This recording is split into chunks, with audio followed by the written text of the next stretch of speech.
আপনারা সংস্কারের প্রশ্নে আওয়ামী লীগকে নিষিদ্ধ করা হলো, কিন্তু নির্বাচন বিলম্বিত হলো এবং আপনি যেটি আশঙ্কা করছেন 1-11 এর মতো এই সরকারটি বিলম্বিত হলো। তাহলে তো আপনাদেরকে আন্দোলনে নামতে হবে। তাহলে আপনার আন্দোলন শক্তপোক্ত করতে হলে তো আবার আওয়ামী লীগকেও প্রয়োজন হবে। তো আওয়ামী লীগকে যদি নিষিদ্ধ করে দেন, সেক্ষেত্রে রাজনীতির মাঠে, আন্দোলনের মাঠে আপনাদের পক্ষে কি দাবি আদায় সম্ভব কিনা? সে আওয়ামী লীগ নতুন করে যদি কেউ করতে চায়, সেটা তাদের বিবেচ্য বিষয়, তাদের করণীয় বিষয়টা আমার কিছু বলার নেই। আমার একটাই কথা বলা, যে আওয়ামী লীগের যেসব নেতা লুটপাট করে অর্থ পাচার করেছে শেখ হাসিনার অধীনে, শেখ হাসিনার নেতৃত্বে তার ছেলে, মেয়ে, বোনের মেয়ে, এদের বিচারের আওতায় তো সরকার চেষ্টা করছে না। আস্তে আস্তে ট্রাইব্যুনাল গঠন হয়েছে, বিচার হবে। বাংলাদেশ জাতীয়তাবাদী দল সে প্রক্রিয়া, আইনের প্রক্রিয়ায় নিশ্চয়ই থাকবে। অতএব হাসিনার বিচার হবে আগে, হাসিনার ফ্যাসিস্টের বিচার হবে আগে, এইসব বিষয়গুলো বলে নির্বাচনটা বিলম্বিত করার দরকার। যাকে বালুর ট্রাক দিয়ে ইন্টারনেট বন্ধ করে, পানির লাইন কেটে, টেলিফোন লাইন কেটে, যাকে মাসকে মাস অবরুদ্ধ করে রেখেছে, যে সরকারের অত্যাচার, তার কনিষ্ঠ সন্তান আরাফাতকে জীবন দিতে হয়েছে। তাহলে জিয়া পরিবারের প্রধান দেশের স্বাধীনতা ঘোষণা করে, বাংলাদেশের মানুষের কর্ণগোচর করে স্বাধীনতা যুদ্ধে অংশগ্রহণ করছে, সক্রিয়ভাবে যুদ্ধ করছে, সেক্টর কমান্ডার ছিল। সেই শহীদ জিয়া নিয়েও অনেক ইতিহাস এই দেশে সংগঠিত হয়েছে, করেছে হাসিনা। টাকা যাবে দেশে সোনালী পের সাথে।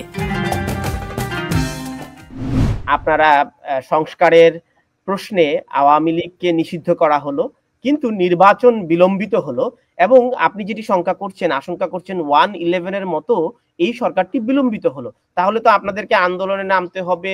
তাহলে আপনার আন্দোলন শক্তপোক্ত করতে হলে তো আবার আওয়ামী লীগকেও প্রয়োজন হবে। তো আওয়ামী লীগকে যদি নিষিদ্ধ করে দেন, সেক্ষেত্রে রাজনীতির মাঠে, আন্দোলনের মাঠে আপনাদের পক্ষে কি দাবি আদায় সম্ভব কিনা, বা আপনারা চান কিনা আওয়ামী লীগের সাথে জোট করে আন্দোলন যেতে? দেখেন, আওয়ামী লীগ আর বলেন না, এদেশে আওয়ামী লীগের কোনো অস্তিত্ব আর নাই। আওয়ামী লীগের কোনো চোর, দার, বাটপাড়া কোনোদিনও, সব ব্যক্তি আওয়ামী লীগে থাকতে পারে। তারা যদি তাদের দল করে, এই দেশের দল তো নিষিদ্ধ হয়নি। সে বিষয়ে আমি আওয়ামী লীগ নিয়ে কথা বলতে রাজি না। যে আওয়ামী লীগের বিরুদ্ধে 16 বছর কথা বলেছি, সে আওয়ামী লীগের অস্তিত্ব এই দেশে আর নাই। সে আওয়ামী লীগ নতুন করে যদি কেউ করতে চায়, সেটা তাদের বিবেচ্য বিষয়, তাদের করণীয় বিষয়টা আমার কিছু বলার নেই। আমার একটাই কথা বলা, যে আওয়ামী লীগের যেসব নেতা লুটপাট করে অর্থ পাচার করেছে শেখ হাসিনার অধীনে, শেখ হাসিনার নেতৃত্বে তার ছেলে, মেয়ে, বোনের মেয়ে, এদের বিচারের আওতায় তো সরকার চেষ্টা করছে না। আস্তে আস্তে ট্রাইব্যুনাল গঠন হয়েছে, বিচার হবে। বাংলাদেশ জাতীয়তাবাদী দল সে প্রক্রিয়া, আইনের প্রক্রিয়ায় নিশ্চয়ই থাকবে। অতএব হাসিনার বিচার হবে আগে, হাসিনার ফ্যাসিস্টের বিচার হবে আগে, এইসব বিষয়গুলো বলে নির্বাচনটা বিলম্বিত করার দরকার নাই। এরাও বিচার কাজ চলছে, আবার যে সরকার ক্ষমতা আসবে তারাও বিচার করবে। এখন আওয়ামী লীগ নিষিদ্ধ করার দায়িত্বটা বিএনপি নিতে পারে না।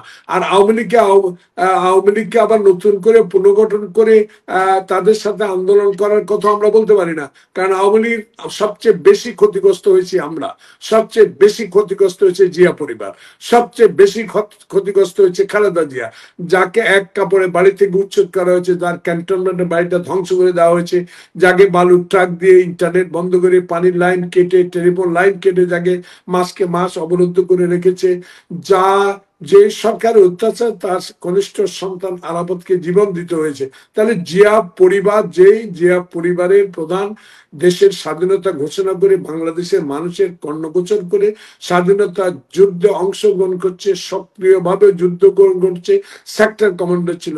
সেই শহীদ জিয়া নিয়েও অনেক ইতিহাস এই দেশে সংগঠিত হয়েছে, করেছে হাসিনা। পাকিস্তান রাজাকারও বলেছে। সে আওয়ামী লীগ নিয়ে আমরা আর কোনো কথা বলতে রাজি না। আওয়ামী লীগ তাহলে একটু জামায়াত নিয়ে কথা বলি, যেহেতু আওয়ামী লীগ বাদ। জামাত তো আছে, তারা আন্দোলন আছে। জামাত আমাদের রাজনৈতিক বন্ধু, জামাতের সাথে আমরা আন্দোলন করেছি পলিটিক্যাল ইস্যু নিয়ে। জামাতের নীতি আছে, আদর্শ আছে, তারা তাদের আদর্শ নিয়ে, এখন যেহেতু ফ্যাসিস্ট আওয়ামী লীগ নাই, তারা তাদের রাজনীতি করবে, আমরা তাদের রাজনীতি তারা করবে, আমাদের রাজনীতি আমরা করবো।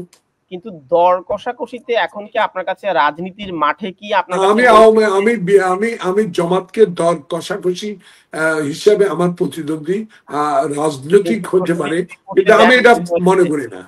আমাকে যদি বিনয়ের সাথে আপনি প্রশ্নটি করতে বলেন, তাদের এত গভীর প্রশ্ন হচ্ছে জামায়াত ইসলামীর আমিরের সাথে আপনার সিনিয়র ভাইস চেয়ারম্যান এবং চেয়ারপারসন লন্ডনে একটা বৈঠক হয়েছে, সেখানে আপনি এই বৈঠককে রাজনীতির নতুন কি বার্তা আপনি জনগণ পাচ্ছে বলে আপনার কাছে মনে হয়? আর জামাতের সাথে রাজনৈতিক বার্তা আর কি, জামাত আমাদের একসময় বন্ধু ছিল, তারাই বলেছে, একসাথে আন্দোলন করেছে, সংগ্রাম করেছে। তারা লন্ডনে গিয়েছে, তাদের সিনিয়র নেতৃবৃন্দ খালেদা জিয়া অসুস্থ, তার সাথে সাক্ষাৎ করতে পারেন, সেখানে তারেক রহমান উপস্থিত ছিলেন। দেখতে গেলে কোনো কত কথাই হতে পারে, সে কথা হয়েছে, সে বিষয়ে তারা কথা বলবে। আমরা কি কথা হয়েছে আমরা তো লন্ডনে বসে দেখি নাই, আমরা কাছেও ছিলাম না। সে বিষয়ে দল যদি চেয়ারপারসন ভারপ্রাপ্ত মনে করেন কোনো কথা জামাতের সাথে রাজনৈতিক কোনো কথা হয়ে যায়, উনি বলবেন। এ বিষয়ে আমি কোনো কথা বলতে পারবো না, আমি জানি।